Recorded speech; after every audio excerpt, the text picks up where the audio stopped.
Steven Davids hier. In die video wil ek jou wys hoe om die sokkie en die kous aan te trek. Die vorige video het ek van die bed afgesit en nou sit ek bo op die bed of lê ek ook. Onthou die beginsel is nog altyd maar dieselfde. Ek gebruik die ou tangetjie en dan die kous moet 'n bietjie maar los wees. Die kous moet 'n bietjie los wees.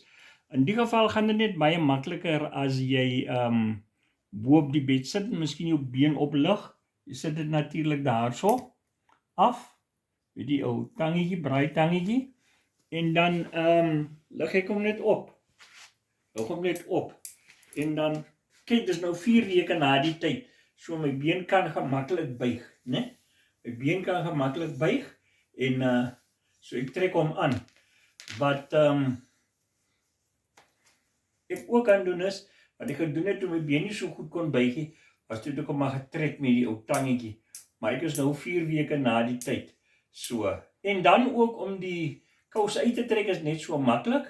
Ek sal maar wys hoe ek gedoen het toe ek nie so lekker mobiel was nie. Jy trek hom net daar uit. Trek hom net daar uit. Al die kante vat jy vas met jou tangetjie. Hy's oor die haak en daar is die kous uitgetrek.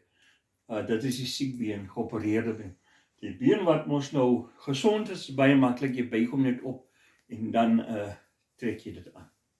Soos ek sê, daar's 2 maniere. Die een manier is as jy op die bed so lê of sit.